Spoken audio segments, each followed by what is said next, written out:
Hi. The Ferrari 360 is one of the all-time great road cars. They've built a racing version too, the 360 Challenge. And now, in a terribly confusing fashion, they've built a road version of the racing car. That's right, a road version of the racing version of the road car. Are you sitting comfortably? Good, because this is its story.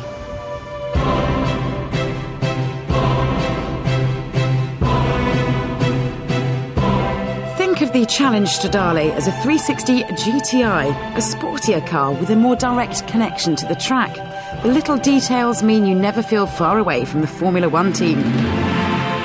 Even this shade of red, Rosso Corsa, is the same as Michael's. The price? £130,000. Which is 30 grand more than the standard car. So, what does that extra money get you? Well, actually, it gets you a bit less.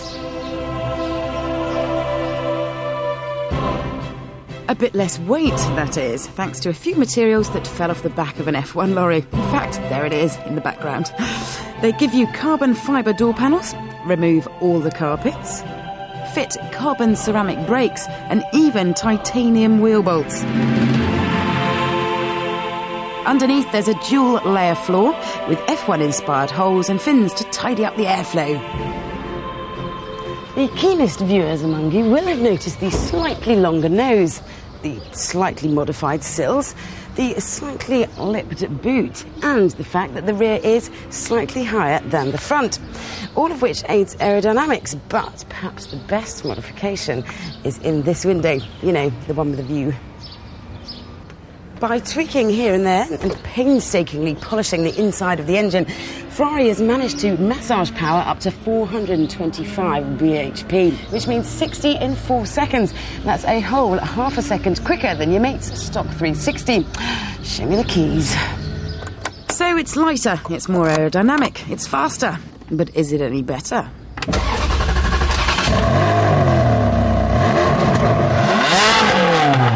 At this point, we normally play one of our favourite disco tunes, but today the music is provided by Ferrari, and the hills are alive with it.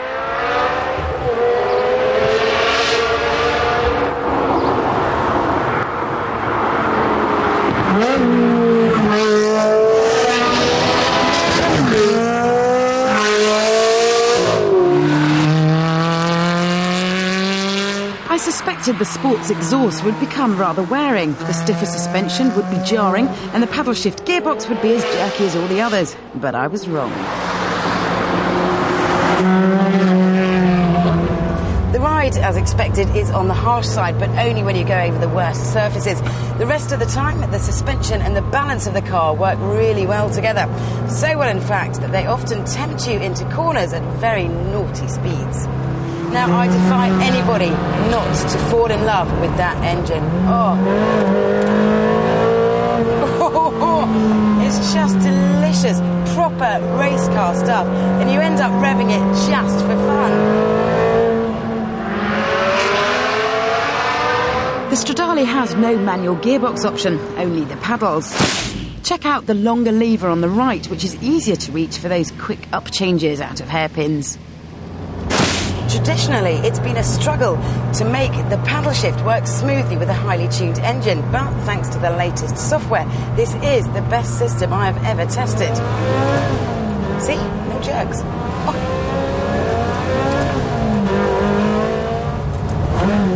So, there I was, happily playing with my gearbox in the hills around Modena, heading for Ferrari's private test track, when what should appear in my rearview mirror but... Scoop! The new Ferrari 456 in full-on secret testing gear. Currently, right behind me is a Ferrari sort of camouflaged, and I'm a bit scared because it's probably got some right little tasty driver behind the wheel. Oh, I don't know where he'll be going. Just give him a run for his money. Nothing focuses the mind quite like being chased by a test driver who knows the roads better than you do. This is very secret testing. We shouldn't really be filming. I think he's seen the camera. I think we've lost him, kidder. He cunningly gave us the slip. by turning left. But rest assured we gave chase and can now bring you these exclusive shots of the boot for the very first time anywhere in the world. You saw it here first. Back to the Challenge Stradale and Ferrari's test track. You know you've selected race mode when the sport light comes on. How helpful. Hit launch control for a fast getaway and wait for the call. Go.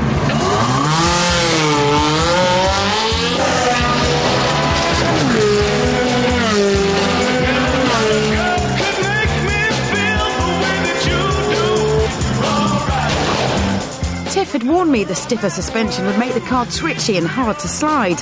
Don't know what he was worrying about.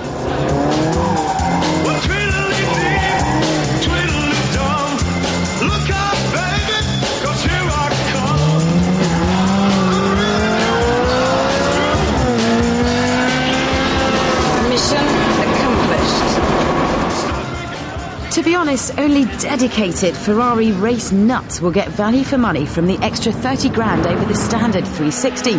People like Ferrari F1 boss Jean Todt, who asked for the very first one. He also ordered the optional hand-painted stripe that costs a whopping £3,000 on top. Mamma mia. So what we have here is a great way of feeling closer to Ferrari racing and a greater way of telling all the other 11,000 360 owners that you're just that little bit richer. I love it, but unless you've got petrol coursing through your veins, you'll get just as big a thrill from the standard 360.